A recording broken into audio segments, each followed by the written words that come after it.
নমস্কার সুপ্রিয় দর্শকবৃন্দ, আপনাদের সকলকে জানাই আন্তরিক স্বাগত। আশা করছি ঈশ্বরের অশেষ কৃপায় প্রত্যেকে সুস্থ ও ভালো আছেন। আজকের এই বিশেষ পর্বে আমি আলোচনা করব 2026 সালের 26 থেকে 30শে মার্চ পর্যন্ত এই নির্দিষ্ট দিনগুলিতে যাদের নামের প্রথম অক্ষর এস, তাদের জীবনে কী ধরনের প্রভাব পড়তে চলেছে সেই সমস্ত গুরুত্বপূর্ণ বিষয় নিয়ে আজকে আলোচনা থাকছে।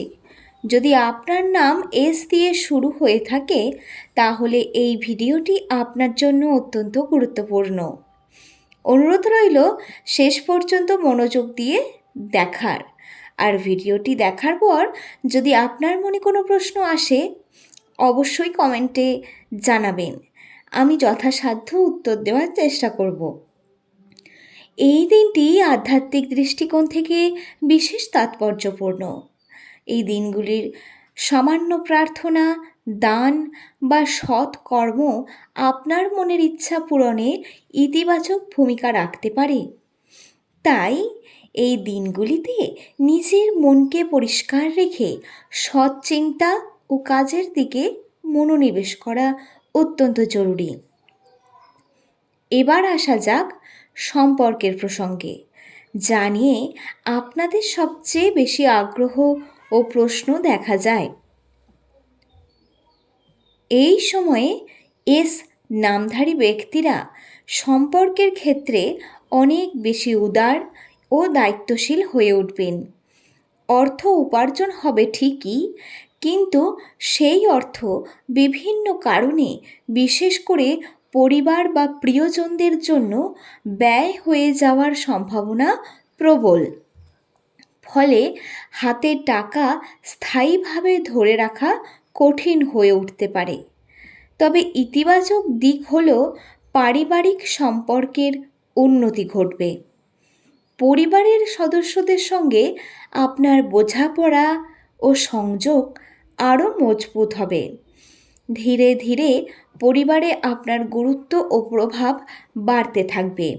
নতুন সুযোগ আসবে, নতুন দিক খুলবে, বিশেষ করে আয়ের ক্ষেত্রেও। কিন্তু এখানে একটি বিষয় মনে রাখা জরুরি, সব সুযোগই আপনার জন্য উপযুক্ত নাও হতে পারে। তাই যে কোনো সিদ্ধান্ত নেওয়ার আগে গভীরভাবে চিন্তা ভাবনা করা অত্যন্ত প্রয়োজন। এই সময়ে হঠাৎ করে লোভে পড়ে বা তাড়াহুড়ো করে এমন কোনো কাজে যুক্ত হবেন না যেখানে ঝুঁকি বা সম্মানের ক্ষতির সম্ভাবনা বেশি। হ্যাঁ, আপনার সম্মানহানিও ঘটতে পারে, কারণ এর প্রভাব শুধু আপনার ওপর নয়, আপনার পরিবারের ওপরও পড়তে পারে।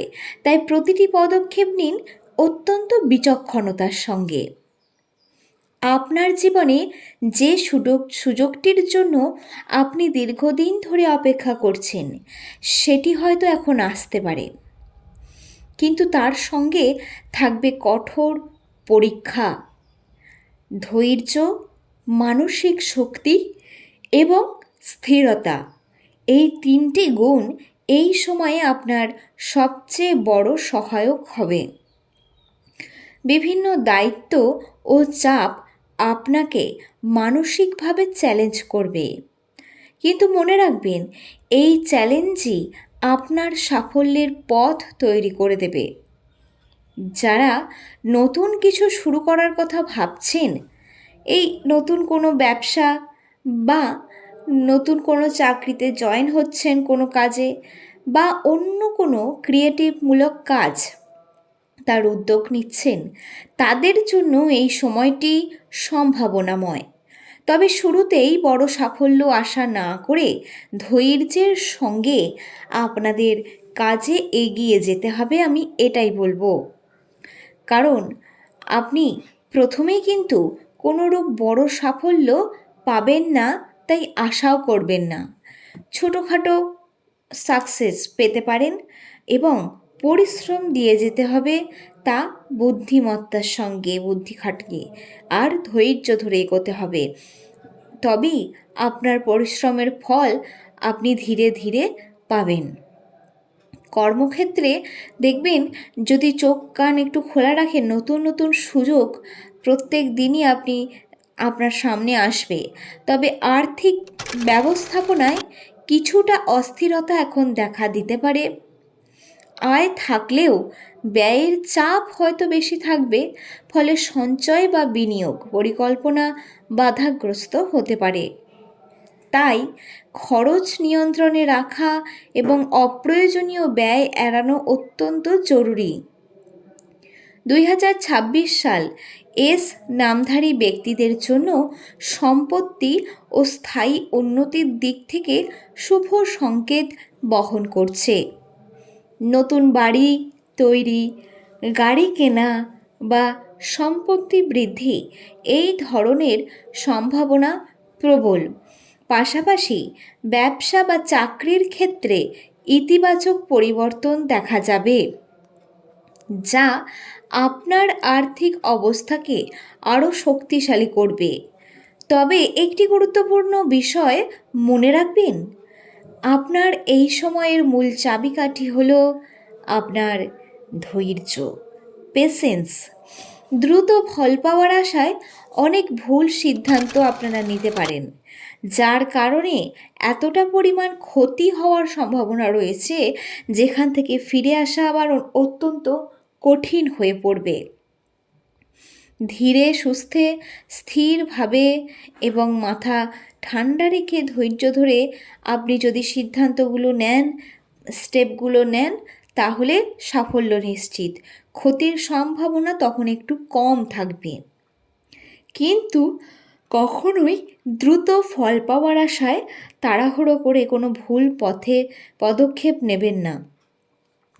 অর্থনৈতিক দিক থেকে উন্নতির সম্ভাবনা থাকলেও পুরনো বিনিয়োগ বা আটকে থাকা টাকা ফিরে পেতে সময় লাগতে পারে। কিছু ক্ষেত্রে কৌশল ও বুদ্ধিমত্তা প্রয়োগ করে সেই টাকা উদ্ধার করতে হবে, অন্যথায় সেই অর্থ দীর্ঘ সময়ের জন্য আটকে থাকতে পারে, যা মানসিক চাপের কারণ হতে পারে আপনার জন্য। টাকা সংক্রান্ত এই জটিলতা কখনো কখনো আপনার সম্পর্কের উপরেও প্রভাব ফেলতে পারে। পুরনো সম্পর্কের পুনরাগমন, অতীতের স্মৃতি বা হঠাৎ সাক্ষাৎ, এসব বিষয়ে আপনার মানসিক অবস্থাকে কিন্তু প্রভাবিত করতে পারে, বিচলিত করতে পারে। তাই এই সময়ে নিজেকে কিভাবে সংযত রাখবেন, নিজের আবেগের উপরে কিভাবে নিয়ন্ত্রণ রাখবেন, সেটাও দেখবেন। সর্বশেষে বলবো, আপনি আপনার কাজ চালিয়ে যান। সঞ্চয়ের অভ্যাস গড়ে তোলা একটা ভালো অভ্যাস, এবং নিজের ওপর বিশ্বাস রাখুন। সময়টা কিছুটা চ্যালেঞ্জিং হলেও ধৈর্য ও সঠিক সিদ্ধান্ত আপনাকে সাফল্যের দিকে এগিয়ে নিয়ে যাবে। আজকের পর্ব এখানেই শেষ করছি। আপনাদের সকলকেই অসংখ্য ধন্যবাদ জানিয়ে আজকের ভিডিওটি শেষ করছি। ধন্যবাদ।